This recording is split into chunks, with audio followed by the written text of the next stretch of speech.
Hello everyone, welcome to engineers career point.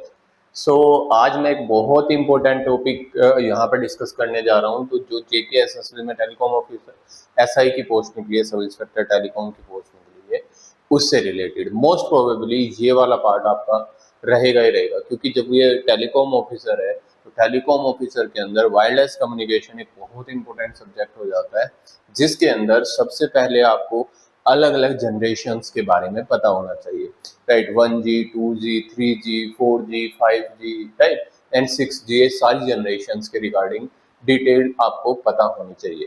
आज हम लोग जो डिस्कशन करेंगे हियर वो है GSM, राइट, GSM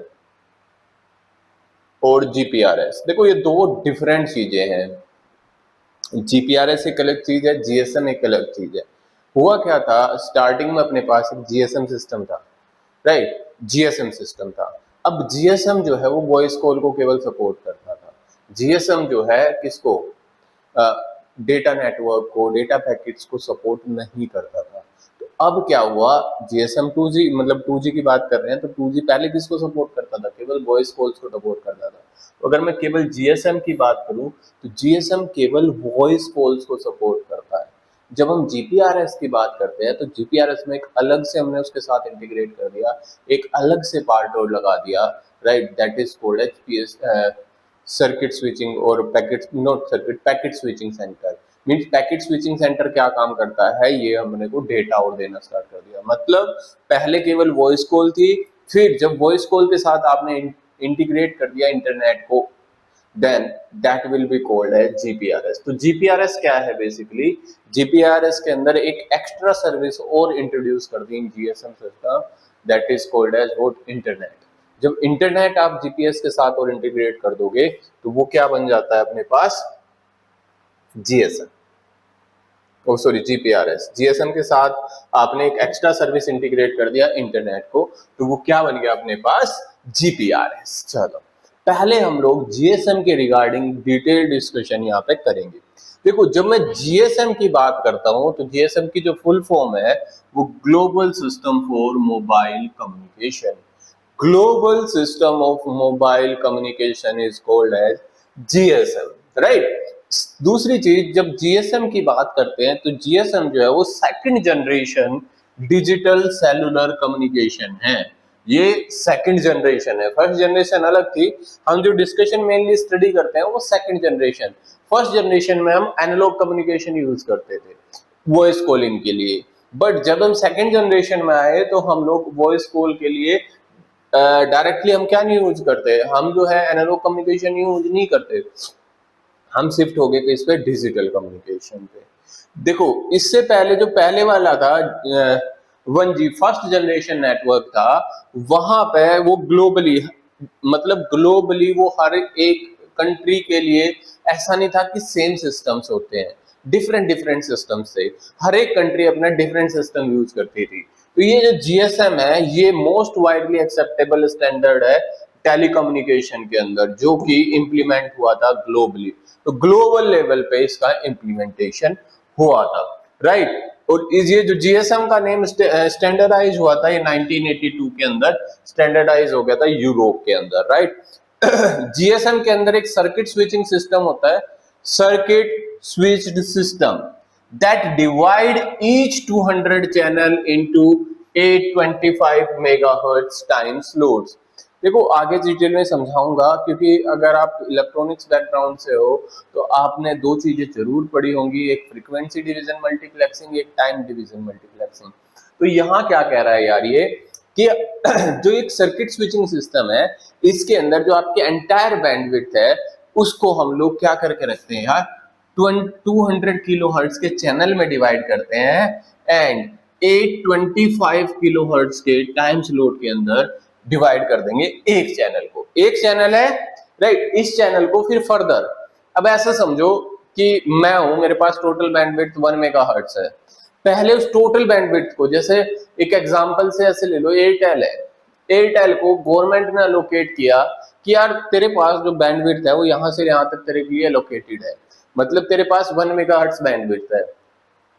अब एयरटेल के पास 1 मेगाहर्ट्ज बैंडविड्थ होने का मतलब क्या है, एयरटेल पूरे इंडिया में केवल 1 मेगाहर्ट्ज बैंडविड्थ, एक बैंड दिया होगा इस फ्रीक्वेंसी से लेके इस फ्रीक्वेंसी तक, तो पूरे इंडिया में वो 1 मेगाहर्ट्ज को यूज कर सकता है। अब एयरटेल ऐसा नहीं करता कि 1 मेगाहर्ट्ज एक अपने बेस स्टेशन को, एक टावर को दे दिया, एक टावर का मतलब बेस स्टेशन, आगे चल के समझाऊंगा क्या है, एक टावर को दे देगा। वो क्या करता है, उस 1 मेगाहर्ट्ज को डिवाइड करता है, राइट। लेटेस्ट देख कितने में डिवाइड कर दिया उसने, आगे देखते हैं चल के, 125 या 124 के अराउंड सब चैनल्स में हम लोग डिवाइड करते हैं टोटल बैंडविड्थ को। अब डिवाइड कर लिया उसने बैंडविड्थ को यार, कि ये बैंडविड्थ है, राइट, कि एक टावर को मैं इतनी बैंडविड्थ दे दूंगा, इस टावर को इतनी बैंडविड्थ दे दी, दूसरे टावर को उतनी दे दी, कितनी बैंडविड्थ दे रहे हैं एक टावर को, 200 किलोहर्ट्ज। अब जो ये टावर कम्युनिकेट करेगा मोबाइल्स के अंदर, तो वो फर्दर उस बैंडविड्थ को डिवाइड करेगा 8 पार्ट्स में, और हर एक की जो बैंडविड्थ होगी 25 किलोहर्ट्ज का एक टाइम स्लॉट, क्योंकि टीडीएमए को भी यूज करता है। तो ये सारी चीजें यहाँ से निकल के आती हैं जो यहाँ पर रहेगा। मतलब टोटल बैंडविड्थ जो एक ऑपरेटर को प्रोवाइड की जाती है, वो ऑपरेटर उस बैंडविड्थ को, टोटल बैंडविड्थ को जितनी भी उसको दी जाएगी, उसको डिवाइड करेगा 200 मेगाहर्ट्ज की बैंडविड्थ के अंदर, किलोहर्ट्ज की सॉरी, एंड वो जो 200 की किलोहर्ट्ज बैंडविड्थ है एक टावर को दे दी जाएगी, फिर वो टावर फर्दर उस बैंडविड्थ को डिवाइड करेगा 8 टाइम स्लॉट्स के अंदर, 825 किलोहर्ट्ज के टाइम स्लॉट्स के अंदर उसको क्या कर देगा, वो डिवाइड कर देगा। देखो जीएसएम बैंड जो है मोस्टली ऑपरेट होता है वो कहां से कहां, 900 से लेके 1800 मेगाहर्ट्ज के बीच में यूज किया जाता है most of the part of world. But अगर मैं यूएस की बात करूं तो यूएस के अंदर जीएसएम जो है वो 850 से लेके नहीं, यहाँ पे बेसिकली क्या बताया है, देखो दो बैंड होते हैं जीएसएम के अंदर, that will B 900 megahertz band, दूसरा जो है वो 1800 मेगाहर्ट्ज का एक सेपरेट बैंड होता है। दो सेपरेट बैंड होते हैं, 900 का बैंड एंड 1800 का बैंड मोस्टली यूज होता है, राइट। दो पार्ट्स में डिवाइडेड है। तो वर्ल्ड के अंदर जब भी हम बात करेंगे जीएसएम सिस्टम की, तो जीएसएम सिस्टम के अंदर दो फ्रीक्वेंसी बैंड्स होते हैं जो मोस्टली यूज किए जाते हैं, एक 900 बैंड, एक 1800 किलोहर्ट्ज बैंड। एंड जब हम बात करते हैं यूएस में, तो यूएस में मोस्टली 1850 850 या फिर 1900 मेगाहर्ट्ज बैंड जो है वो यूज किया जाता है। जीएसएम के अंदर हम लोग नैरो बैंड टीडीएमए यूज करते हैं, time division multiple axis technique जो है वो यूज करते हैं, राइट। ये डिजिटल होता है, it will carry the ability of carrying the 64 kilohertz to 120 Mbps as a data rate. तो जब हम जीएसएम, देखो जीएसएम अगेन मैं रिपीट कर रहा हूँ, जब हम जीएसएम की सिंगल जीएसएम की बात कर रहे हैं तो जीएसएम केवल वॉइस कॉल को सपोर्ट करता है। जब हम जीपीआरएस की बात करेंगे, एक एक्स्ट्रा सर्किटरी और इंट्रोड्यूस कर देंगे जिसकी वजह से वो डेटा को सपोर्ट करने लगेगा, तो उसको बोला जाता है जीपीआरएस। तो जब जीपीआरएस की बात की जाएगी तब हम इंटरनेट स्पीड की बात करेंगे। तो 2G के अंदर जब आप जीपीआरएस इंट्रोड्यूस कर दिया, कितनी बैंड, कितनी आपके क्या बोलते हैं स्पीड प्रोवाइड करता है for internet, that is 64 kbps से लेके 120 मेगाहर्ट्ज तक का डेटा रेट प्रोवाइड करता है। It will provide the advance voice and data services include roaming services. Roaming का मतलब रोमिंग सर्विसेज भी प्रोवाइड करता है। जैसे एक एरिया, आपको पता ही होगा पहले रोमिंग चलती थी, मान लो मैं क्या कर रहा हूँ, हरियाणा से पंजाब में एंटर कर रहा हूँ या पंजाब से किसी दूसरे स्टेट में एंटर कर रहा हूँ, तो मैं रोमिंग एरिया में जा रहा हूँ, तो वो रोमिंग सर्विसेज भी जीएसएम जो है वो प्रोवाइड करता है। अब आते हैं हम लोग स्पेसिफिकेशन ऑफ जीएसएम के रिगार्डिंग, या क्या स्पेसिफिकेशंस होती हैं जीएसएम की। तो सबसे पहले हम लोग बैंड की बात करते हैं, फ्रीक्वेंसी बैंड की। फ्रीक्वेंसी बैंड बहुत इंपॉर्टेंट हो जाता है। स्टैंडर्ड एंड प्राइमरी जीएसएम जिसके बारे में हम लोग डिस्कस करेंगे, जीएसएम 900 बैंड, राइट। तो जब हम जीएसएम की बात करते हैं, ये मोस्टली इन वाले रेंज में यूज किया जाता है। देखो दो चीजें होती हैं यहाँ जीएसएम के अंदर जब हम बात करते हैं, तो पहली चीज अपने पास जीएसएम के अंदर क्या होगी, पहली चीज जीएसएम के अंदर क्या होगी, देखो एक होती है यहाँ पे अपलिंक, एक होता है डाउनलिंक। अपलिंक का मतलब क्या है, जब मैं मोबाइल स्टेशन से कोई सिग्नल टावर की तरफ भेजना चाह रहा हूँ, ऐसे समझो जैसे आप ब्राउजर में कोई चीज सर्च करते हो, कोई भी वेबसाइट सर्च करते हो, तो वो वेबसाइट का जो भी आप कंटेंट लिखोगे वो कहाँ जाएगा, वो टावर की तरफ जाएगा, ना कि टावर से आपकी तरफ आएगा, राइट। तो एक होती है अपलिंक। अपलिंक का मतलब क्या है, जब कोई इंफॉर्मेशन जो ट्रैवल करेगी मोबाइल स्टेशन से किसकी तरफ, टावर की तरफ, that will be called uplink, right. वो जो इंफॉर्मेशन सेंड करेगी वो किसके थ्रू सेंड होगी, अपलिंक के थ्रू। अगर कोई इंफॉर्मेशन टावर से मोबाइल स्टेशन की तरफ ट्रेवल करेगी, that information will be downlink. किसके थ्रू आएगी? वो डाउनलिंक के थ्रू आएगी। तो कंप्लीट नेटवर्क जो है वो दो पार्ट्स में डिवाइड हो गया, एक अपलिंक एक डाउनलिंक। तो जब हम अपलिंक की बात करते हैं, जब हम अपलिंक की बात करते हैं, मोबाइल ट्रांसमिट बेस स्टेशन उस टाइम पे क्या कर रहा होगा भाई? रिसीव कर रहा होगा। तो जो अपलिंक होता है उसकी जो फ्रीक्वेंसी बैंड होता है वो कहां से कहां यूज किया जाता है? 819 टू 1950 मेगाहर्ट्ज। इस फ्रीक्वेंसी बैंड में हम लोग या मोबाइल स्टेशन जो है वो ट्रांसमिट करेगा टुवर्ड्स द बेस स्टेशन। देखो यहाँ से क्वेश्चन ये बना सकता है, whenever the uplink during the uplink which one is transmitter which one is receiver? during the uplink transmitter कौन है भाई? Transmitter your mobile station. Receiver कौन है? बेस स्टेशन उस टाइम पे क्या कर रहा होगा? रिसीव कर रहा होगा। ये टावर क्या कर रहा होगा भाई? रिसीव कर रहा होगा, राइट। ऐसे ही जब हम डाउनलिंक की बात करेंगे तो डाउनलिंक जो है वो कहां से कहां तक की फ्रीक्वेंसी रेंज को यूज करता है? 935 to 960 megahertz. That will be downlink frequency. In this case base station जो है वो ट्रांसमीटर की तरह काम कर रहा होगा और मोबाइल स्टेशन किसकी तरह काम कर रहा होगा भाई? रिसीवर की तरह काम कर रहा होगा, राइट। एक जो है मोबाइल जो बैंड है अपने पास, जैसे जीएसएम 900 है, इसे जीएसएम 1800 बैंड होता है। जीएसएम 1800 बैंड जो है वो 710 से लेके 1710 से लेके 1785 मेगाहर्ट्ज को यूज करता है, वो अपलिंक के लिए यूज करेगा, राइट। एंड 805 से लेके 1805 से लेके 1880 मेगाहर्ट्ज जो है वो डाउनलिंक के लिए यूज करेगा। देखो अब इस डायग्राम से आपको बहुत सारी चीजें क्लियर होंगी, ठीक है। अब होता क्या है भाई?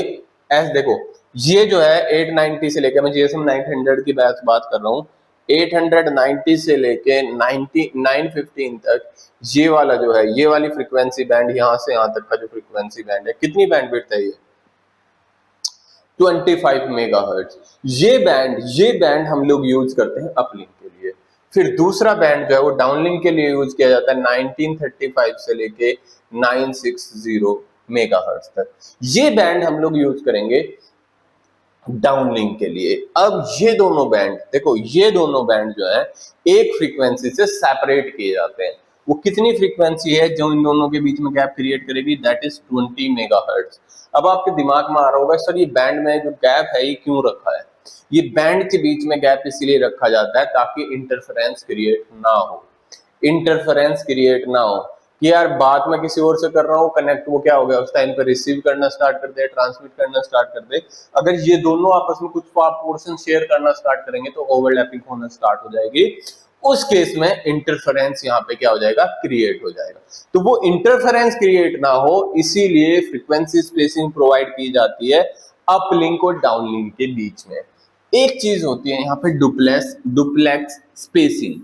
डुप्लेक्स स्पेसिंग का मतलब क्या है कि अगर मेरी ट्रांसमिटिंग अपलिंक की फ्रीक्वेंसी 890 है और देखो ये एक चैनल है, एक स्टेशन होगा जिसकी अपलिंक की फ्रीक्वेंसी 890 होगी, तो उसी स्टेशन की डाउनलिंक फ्रीक्वेंसी उस टाइम पे क्या होगी? 935 मेगाहर्ट्ज। तो इन दोनों के बीच का जो गैप है, मतलब जो मेरा ट्रांसमिट, मान लो मैं हूं, मेरे को ये सारा बैंड नहीं मिलता, ये तो पूरा बैंड जो है पूरे जीएसएम सिस्टम के लिए है। मुझे एक पर्टिकुलर बैंडविड्थ मिलेगी यहाँ स्मॉल सी, और एक कैरियर फ्रीक्वेंसी मिलेगी, बिकॉज हम मॉड्यूलेशन कर रहे हैं। तो मॉड्यूलेशन कहाँ पे होता है भाई? जब आपने कम्युनिकेशन पढ़ा होगा तो कम्युनिकेशन में आपने एक टर्म पढ़ी होगी मॉड्यूलेशन। तो मॉड्यूलेशन किस पे किया जाता है? कैरियर फ्रीक्वेंसी पे किया जाएगा। तो एक सेंटर में मुझे यहाँ पे कैरियर फ्रीक्वेंसी दी जाएगी और उसके अराउंड मेरी बैंडविड्थ जो है वो लाई करेगी, राइट। याद होगा जैसे अगर सिंपल आपने एएम एफएम कुछ भी पढ़ा हो तो उस केस में मैं बेसिकली रिलेट कराने का ट्राई कर रहा हूँ आपको कि अगर एएम देखोगे तो उसके अराउंड आपको एक बैंडविड्थ मिलेगी, राइट। एक बैंडविड्थ मिलेगी अपने किसके अराउंड? कैरियर सिग्नल के अराउंड, कि इस बैंडविड्थ में हम ट्रांसमिट कर सकते हैं। अब जो मेरा कैरियर फ्रीक्वेंसी है वो मान लो 819 है, किसकी? ट्रांसमीटर अपलिंक, जब मैं ऊपर भेज रहा हूँ। डाउनलिंक के लिए मेरी फ्रीक्वेंसी कितनी होगी? 935 है। तो मेरी अपलिंक और डाउनलिंक फ्रीक्वेंसी के बीच का जो गैप होगा that will be known as duplex spacing.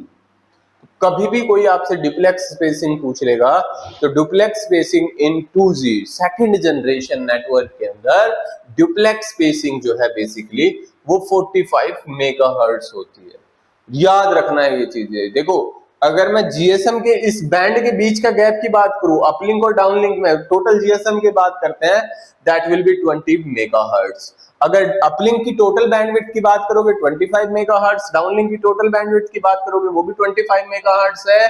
But जब हम एक पर्टिकुलर बंदे की बात करते हैं, जैसे मुझे एक कैरियर सिग्नल एलोकेट होगा, राइट, मेरा अपलिंक का जो कैरियर है और डाउनलिंक का जो कैरियर होगा, उन दोनों के बीच का जो स्पेस होगा, उन दोनों के बीच का जो फ्रीक्वेंसी गैप होगा, that will called as duplex spacing. और ड्यूप्लेक्स स्पेसिंग कितनी होती है भाई यहाँ पे?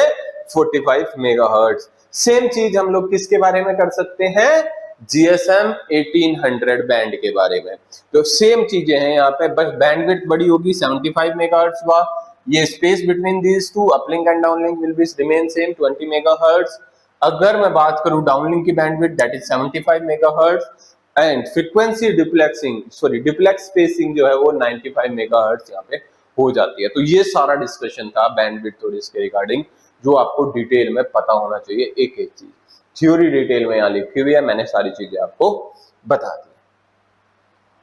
आगे चलते हैं। Channel arrangement.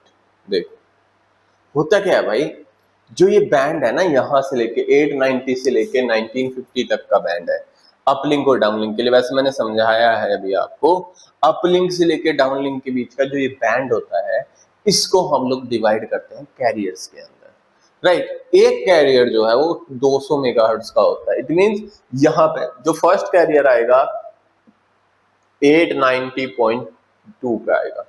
वैसे तो फर्स्ट कैरियर 8090 पे आना चाहिए, राइट, क्योंकि हमने क्या किया भाई, पूरा का पूरा बैंड जो है 890 से लेके 915 तक, राइट, इस पूरे बैंड को हमने डिवाइड कर दिया कितने में? हमने डिवाइड किया 200 मेगाहर्ट्ज के कैरियर्स के अंदर। तो अगर आप इस पूरी बैंडविड्थ को 200 से डिवाइड करोगे तो आप पाओगे कि ऐसे ऐसे मेरे पास 125 चैनल बन सकते हैं। अब वो चैनल कैसे बनेंगे? ये पूरा का पूरा बैंड है, इसको हमने कितने में डिवाइड कर दिया? 125 चैनल्स के अंदर डिवाइड कर दिया, 125 चैनल्स के अंदर। बट टोटल चैनल 125 है। क्लियर? ये चीज समझना, टोटल चैनल 125 है, बट जो हम लोग यूज में लेते हैं वो 124 चैनल्स होते हैं। हम जो ये फर्स्ट कैरियर फ्रीक्वेंसी है 890, इसको नेग्लेक्ट कर देते हैं, इसको छोड़ देते हैं। क्यों छोड़ते हैं? कि यार ये कहीं किसी दूसरे के साथ इंटरफेरेंस तो क्रिएट नहीं कर रही होगी, क्योंकि मोस्ट ऑफ द टाइम ये जो है लोअर कैरियर्स के साथ में इंटरफेरेंस क्रिएट करने का काम करती है। जब यहाँ पे इंटरफेरेंस आ जाएगा, अगर यहाँ पे इंटरफेरेंस आएगा, तो इसीलिए इंटरफेरेंस को अवॉइड करने के लिए हम लोग लोअर 890 वाला कैरियर यूज नहीं करते।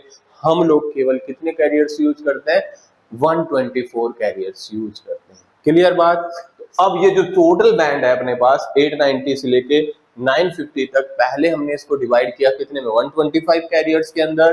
अब फिर इस वाले कैरियर को यूज ना करके हम लोग कितने कैरियर्स यूज करते हैं? केवल 124 कैरियर्स यूज करते हैं।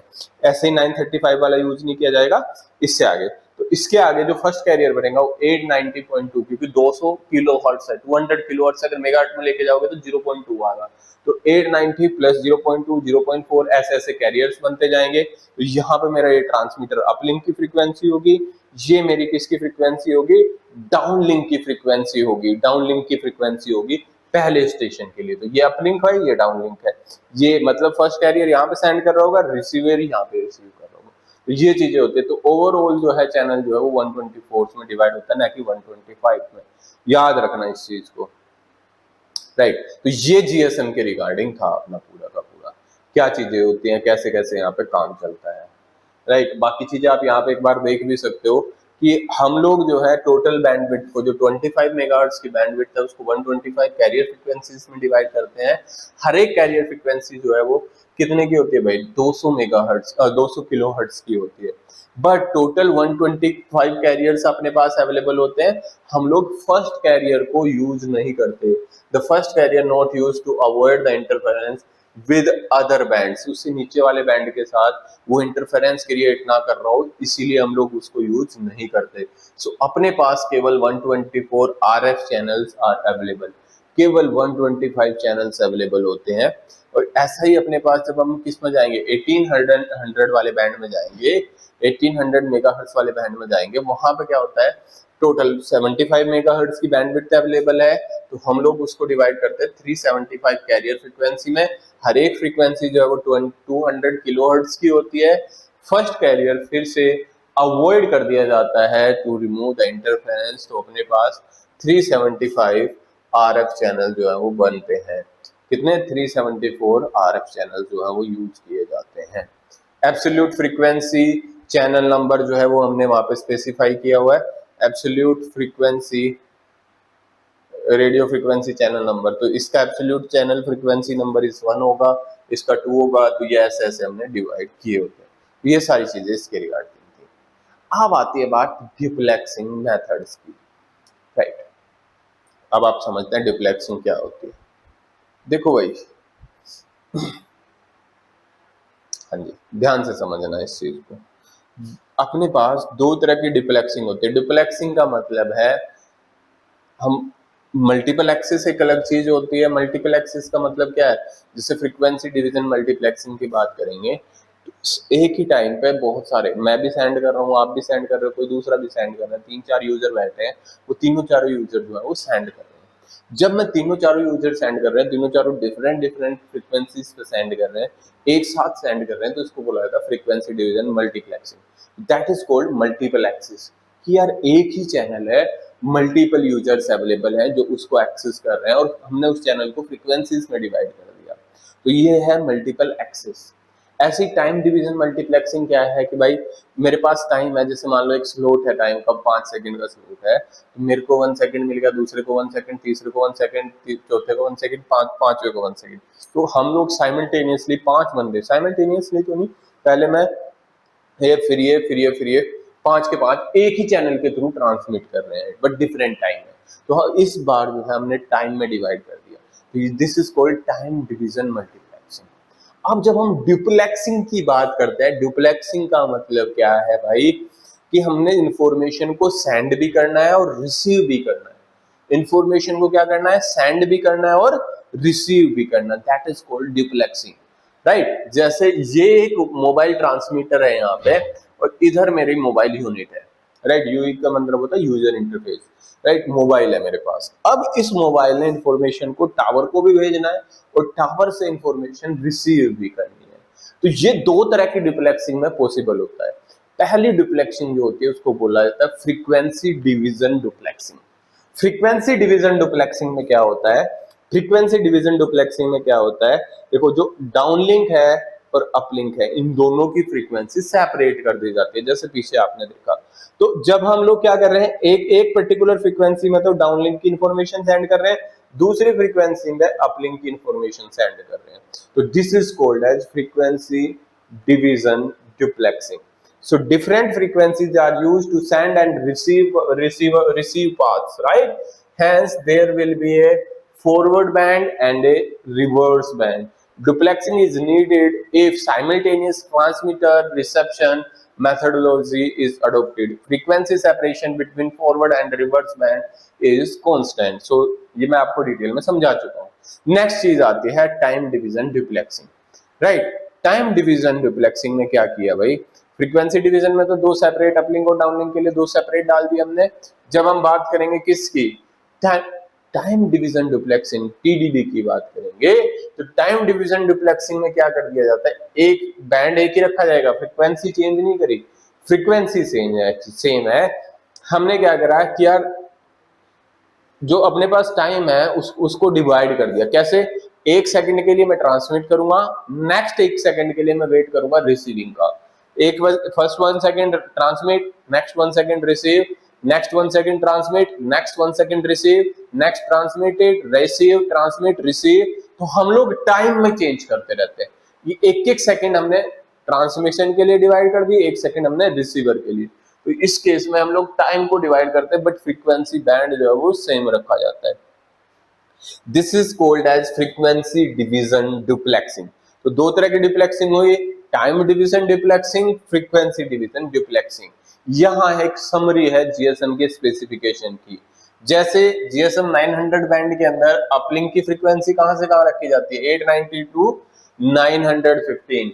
डाउनलिंक की 1800 बैंड में कहां से कहां रखी जाएगी, ये सारी चीजें मैं पहले ही बता चुका। डुप्लेक्सिंग डिस्टेंस हम लोग पहले देख चुके। कैरियर सेपरेशन हम लोग कितने का रखते हैं, 200 किलोहर्ट्ज का रखते हैं। कितने फ्रीक्वेंसी चैनल अवेलेबल थे, 124, यहाँ कितने थे, 374।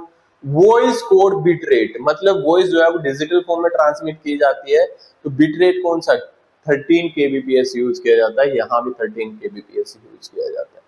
मॉड्यूलेशन, अब आपके दिमाग में आया होगा मॉड्यूलेशन, जो हमने कम्युनिकेशन में पढ़ते हैं भाई, कम्युनिकेशन में हम लोग मॉड्यूलेशन पढ़ते हैं, तो यहाँ पे जो मॉड्यूलेशन यूज किया जाता है उस GMS की, Gaussian minimum shift keying, Gaussian minimum shift keying use किया जाता था GSM के अंदर, राइट। ये सारी चीजें, एयर इन ट्रांसमिशन रेट आपको दिया हुआ है दोनों का।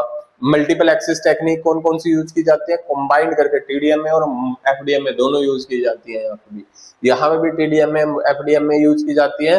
डिप्लेक्सिंग की बात करें तो FDD और इसके अंदर भी कौन सी यूज की जाती है, फ्रीक्वेंसी डिवीजन ड्यूप्लेक्सिंग। ड्यूप्लेक्सिंग अलग है, फिर से बोल रहा हूं, ये ड्यूप्लेक्सिंग अलग है और एक्सिस मेथड अलग है, राइट। जब हम ड्यूप्लेक्सिंग की बात करते हैं तो ट्रांसमिटिंग और रिसीविंग की बात कर रहे हैं, जब मैं ट्रांसमिट कर रहा हूं और रिसीव कर रहा हूं।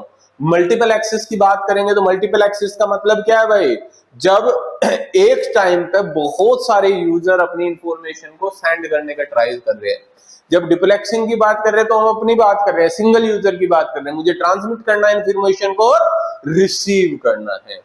क्लियर है बात ये से। GSM का अगर मैं आर्किटेक्चर की अब बात करते हैं, ये सारा बेसिक था GSM के रिगार्डिंग। अगर हम GSM के आर्किटेक्चर की बात करते हैं तो जो GSM का आर्किटेक्चर है बेसिकली वो ये रहता है, ये एक सिंगल सेल आर्किटेक्चर के बारे में हमने डिस्कशन किया है यहाँ पे। चलो अब देखते हैं, यहाँ पे आपको बहुत सारी चीजें दिख रही होंगी। फर्स्ट होता है मोबाइल स्टेशन। अब ये जो मोबाइल स्टेशन है आपका, ये कम्युनिकेट करता है इस टावर से, राइट, इस टावर से कम्युनिकेट करता है। यहाँ पे ऐसा नहीं होगा, एक टावर से बहुत सारे मोबाइल स्टेशन जो है वो कम्युनिकेट कर सकते हैं, राइट। नेक्स्ट अपने पास होता है एक ट्रांस रिसीवर लगा होता है यहाँ पे, ये टावर केवल एंटीना की तरह काम करता है, इंफॉर्मेशन इस ट्रांस रिसीवर को सेंड करता है, मतलब ये ट्रांसमिट भी कर सकता है और रिसीव भी कर सकता है। That is connected to the BTS, base transmission station, something like that the name of this one, right. तो BTS के साथ ये क्या करेगा, कनेक्टेड रहेगा। BTS के साथ क्या रहेगा, यस, ट्रांसमिटेड कनेक्टेड रहेगा। BTS के बारे में याद रखना, BTS क्या होता है, base trans receiver station, right. BTS क्या है, ट्रांस रिसीवर स्टेशन। अब ये जो टावर है ये BTS के साथ कनेक्टेड रहेगा। BTS, अब ऐसा यहाँ पे तो एक ही दिखाया हुआ है, ऐसे ऐसे बहुत सारे टावर्स होंगे। ये टावर का देखो, ये टावर बाहर एंटीना लगा हुआ है, टावर इस स्ट्रक्चर के साथ कनेक्टेड होता है, अंदर ट्रांस रिसीवर और एक BTS लगा होता है। BTS means base trans receiver station. अब ऐसे ऐसे बहुत सारे BTS कंबाइंड होकर इस BSC से कनेक्ट होते हैं, BSC से क्या हो जाएंगे, कनेक्ट हो जाएंगे। बेस स्टेशन कंट्रोल, BSC का मतलब क्या है, बेस स्टेशन कंट्रोल। तो बहुत सारे BTS इस BSC के साथ कम्युनिकेट कर सकते हैं, BSC के साथ कनेक्टेड होंगे। अब बहुत सारे BSC मिलकर इस MSC से कनेक्ट होंगे, मोबाइल स्विचिंग सेंटर, MSC से। अब MSC क्या होता है भाई, MSC के अंदर तीन चीजें होती है, तीन चार चीजें होती है। एक तो होता है VLR, एक होता है HLR, AUC, EIR। VLR MSC तो नाम तो पता ही चली गया आपको, और ये MSC जो वो PSTN, public switching trans network, something like that the name, PSTN के साथ क्या रहेगा, कनेक्टेड रहेगा, राइट। PSTN के साथ क्या होगा, कनेक्टेड होगा। तो होगा क्या basically, VLR visitor location register, VLR को क्या बोला जाता है, विजिटर लोकेशन रजिस्टर। HLR को क्या बोला जाता है, होम लोकेशन रजिस्टर। AUC को बोला जाता है ऑथेंटिकेशन सेंटर। EIR को क्या बोला जाता है, इक्विपमेंट आइडेंटिटी रजिस्टर। तो ये सारी चीजें हैं, इन सब का इंडिविजुअली वर्क है। MSC ये अलग चीज है। देखो अब एक एक चीज को हम डिस्कस करते हैं। ये जो HLR है ये क्या काम करता है, HLR के अंदर क्या चीज स्टोर होगी। जब हम HLR की बात करते हैं, होम लोकेशन रजिस्टर, तो जब मान लीजिए आपने एक सिम परचेज की, ध्यान से सुनना इस चीज को, आपने एक GSM सिम परचेज की, जैसे ही आप सिम परचेज करते थे तो वो सिम जो है वो 1 या 2 दिन लेती थी ऑन होने के लिए। तो वो जो पूरा टाइम होता है उसमें वो क्या करता है, आपकी जो इंफॉर्मेशन आपने प्रोवाइड की है उसको ऑथेंटिकेट करेगा, चेक करेगा प्रॉपर है नहीं, फिर उसको स्टोर कर दिया जाता है होम लोकेशन रजिस्टर के अंदर। उसको किसके अंदर स्टोर कर दिया जाता है, होम लोकेशन रजिस्टर के अंदर। तो इस होम लोकेशन के अंदर आपकी प्रोफाइल, आपकी लोकेशन स्टेटस, राइट, आपका परमानेंट डेटा, आपका सब्सक्रिप्शन, ये सारी चीजें आपकी किसमें, इस होम लोकेशन रजिस्टर के अंदर स्टोर होती हैं।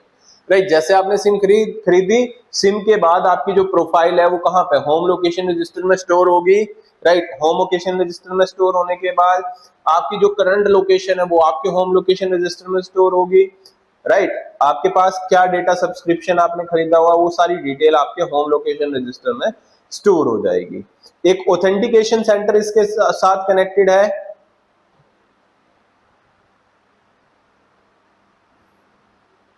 राइट, तो ये जो ऑथेंटिकेशन रजिस्टर है ये क्या काम करता है, ये आपका आपकी सीक्रेट की, हर एक यूजर की अपनी एक सीक्रेट की होती है, उस सीक्रेट की को स्टोर करने का काम करता है।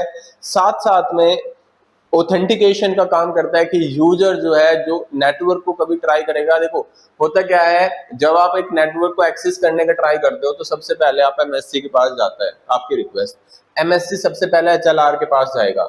एचएलआर जो है इस ऑथेंटिकेशन रजिस्टर को चेक करता है। इस ऑथेंटिकेशन रजिस्टर के अंदर चेक किया जाएगा कि जो सर्विस आप चेक करना चाह रहे हैं, जो सर्विस आप यूज करना चाह रहे हैं, आप उसके लिए ऑथेंटिकेटेड है या नहीं है।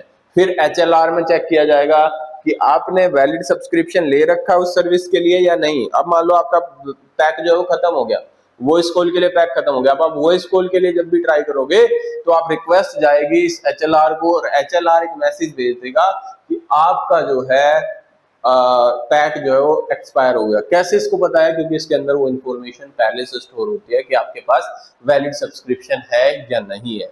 वो सारी इंफॉर्मेशन एचएलआर और किसके अंदर, एयू के अंदर स्टोर रहेंगी। अब यहाँ पे एक इक्विपमेंट आइडेंटिटी रजिस्टर होता है। राइट, तो इक्विपमेंट आइडेंटिटी रजिस्टर एक डेटाबेस है that contain the list of all valid mobiles. Right, इसके अंदर आपका ईएमआई नंबर जो आपके मोबाइल फोन का होता है, वो ईएमआई नंबर जो है वो स्टोर होता है। बहुत सारी चीजें, तो योर मोबाइल के इक्विपमेंट की जितनी भी रिक्वायरमेंट है, जो आपने मोबाइल खरीदा है उसका ईएमआई नंबर, वो सारी चीजें जो भी आपके मोबाइल से रिलेटेड चीजें हैं वो इस ईआईआर के अंदर स्टोर रहती है। अब एक और चीज बची, यहाँ पे आपको एक वीएलआर दिख रहा होगा, विजिटर लोकेशन रजिस्टर। ये वीएलआर क्या काम करता है, ध्यान से सुनना भाई। वीएलआर होता है विजिटर लोकेशन रजिस्टर। अब मान लो आप चंडीगढ़ से चलना स्टार्ट किया आपने और आप जम्मू की तरफ जा रहे हैं। राइट, जम्मू का तो चलो सीन अलग है, या आप एक एग्जांपल लेते हैं दिल्ली की तरफ जा रहे हैं। आप जैसे दिल्ली में एंटर करोगे उसको कैसे पता चलता है यार कि यार कोई नया बंदा आ गया, आपको दिखाओगे, आपको एक मैसेज आता है फोन पे कि वेलकम टू द दिल्ली या कोई भी हो, तो उसको कैसे पता चल रहा है नया बंदा आ गया। होता क्या है कि जैसे ही आप किसी नए उसमें एंटर करते हो, किसी रोमिंग एरिया में एंटर करते हो, विजिटर लोकेशन में एंटर करते हो, जैसे मेरी होम लोकेशन चंडीगढ़ है, चंडीगढ़ की सिम मेरे पास है, तो मेरी होम लोकेशन चंडीगढ़ हुई, तो मेरा जो सारा डेटा है वो होम लोकेशन है, यानी कि चंडीगढ़ का जो एचएलआर है उसके अंदर डला होगा। अब जैसे ही मैं दिल्ली में जाऊंगा, वो अपने एचएलआर में मैं रिक्वेस्ट करूंगा नेटवर्क एक्सेस की, राइट, सिग्नल फाइंड आउट करने की, जो जैसे ही मैं रिक्वेस्ट करता हूँ तो वो मेरा सारी इंफॉर्मेशन लेके जाएगा और अपने एचएलआर में चेक करेगा कि आप उसके अंदर रजिस्टर्ड हो या नहीं हो। उसको पता चला कि आप वहां पर रजिस्टर्ड नहीं हो, राइट, तो तभी आपको एकदम से मैसेज आ जाता है वेलकम टू दिल्ली और समथिंग लाइक दैट। फिर वो क्या करता है भाई, जैसे उसने चेक किया आप उसके उसमें रजिस्टर्ड नहीं हो, फिर वो आपके होम लोकेशन रजिस्टर में जाएगा, आपके एचएलआर में, होम लोकेशन एरिया में जाएगा, वहां पे जाएगा, आपके एचएलआर को बताएगा कि भाई आपका जो यूजर है वो करंटली मेरे यहाँ पे वर्क कर रहा है, तो आपकी जो लोकेशन है वो विजिटर लोकेशन में अपडेट कर देगा। अब जो जितने भी विजिटर है उन सबकी लोकेशन जो है वो इस वीएलआर में पड़ी होगी। जैसे कोई बाहर का बंदा चंडीगढ़ में आएगा तो चंडीगढ़ का जो वीएलआर है उसके अंदर उसकी इंफॉर्मेशन स्टोर हो जाएगी, एंड सेम उसकी जो लोकेशन है, करंट लोकेशन, उसके होम एचएलआर में भी अपडेट हो जाएंगी। मतलब क्या हुआ, जैसे मैं दिल्ली गया था तो दिल्ली में मेरा उसका जो दिल्ली का VLR है वो मेरी सारी इन्फॉर्मेशन कहाँ से लेगा, मेरे होम लोकेशन रजिस्टर से स्टोर कर लेगा लाके, राइट, कि भाई इसके पास ये सब्सक्रिप्शन है, ये सारी चीजें हैं, ये चीज एक्सेस कर सकता है। जब वो इन्फॉर्मेशन वहां से फैच कर रहा होगा मेरे होम लोकेशन रजिस्टर से, तो वो मेरी करंट लोकेशन भी वहां पर अपडेट कर देगा HLR में, राइट, होम लोकेशन रजिस्टर में। यार करंटली ये जो बंदा है आपका, जो मेरे आपके पास रजिस्टर है, ये अभी दिल्ली में है, क्योंकि जब मेरे को कॉल रिसीव होगी तो वो कॉल डायरेक्टली उसको नहीं पता होता कि आप दिल्ली में हो, तो वो कॉल जो है पहले होम लोकेशन रजिस्टर के पास जाएगी, फिर वो बताएगा कि यार ये बंदा तो करंटली दिल्ली में रिजाइन कर रहा है, मतलब रह रहा है अभी, करंटली दिल्ली में है, तो फिर वो कॉल जो है वो दिल्ली की तरफ ट्रांसफर की जाएगी, तब वो जाके आपको कॉल रिसीव होगी। तो ये पूरा लोकेशन अपडेट और ये सारी चीजें इसके अंदर इन सब का काम रहता है। अब जो मोबाइल फोन है ये क्या करेगा, इस BTS के साथ कम्युनिकेट करेगा, एयर इंटरफेस की तरह, एब्सिस इंटरफेस की तरह BTS और BSC कम्युनिकेट करेंगे। ए इंटरफेस के थ्रू जो है MSC एंड BSC जो है वो कम्युनिकेट करते हैं। तो ये सारी चीजें हैं जो मैं डिटेल में आपको डिस्कस कर चुका हूँ यहाँ से, तो एक बार देख लेना इन सारी चीजों को, राइट। फिर होता है देखो मोबाइल के अंदर जो है ना डिफरेंट डिफरेंट, हमने ऐसा नहीं किया होता कि आपने एक चीज पढ़ी होगी कि एक टावर को हम एक हेक्सागन सेल दे देते हैं, तो वो जो नेटवर्क एरिया है वो कैसे डिवाइड होता है, पूरा GSM एरिया जो है वो कैसे डिवाइड होता है। सबसे पहले एक सेल आएगा, सबसे पहले एक सेल आएगा। सेल बेसिकली एक BTS जितना एरिया कवर करेगा, एक मोबाइल टावर जो जितना एरिया कवर करेगा वो कहलाएगा एक सेल।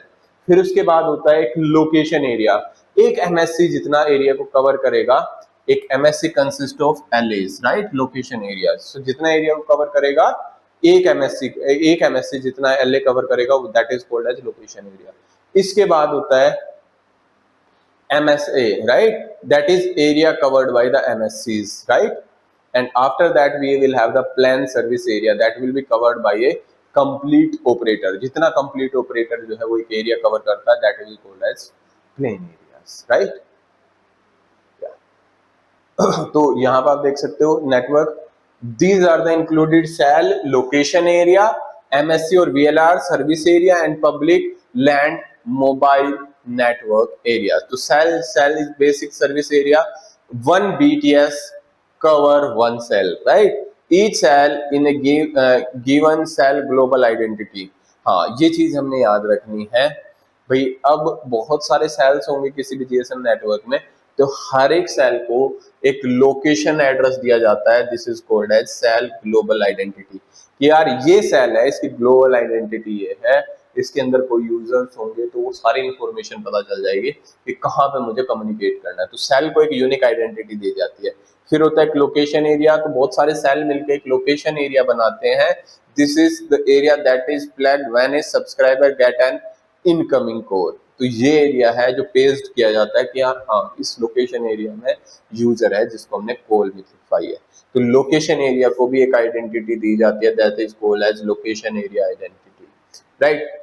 और एक जो लोकेशन एरिया होगा वो एक या उससे ज्यादा BSCs के जरिए सर्व किया जाएगा। इसके बाद होगा MSC VLR service area, right, MSC और VLR सर्विस एरिया जो आपका एक कंप्लीट MSC कवर करेगा, दैट इज कॉल्ड। और plain PLMNN that is called as the area cover by the network operator, that is called as public land mobile network, right, and PLN can contain one or more MSCs। तो ये चीजें आपने याद रखनी है, right.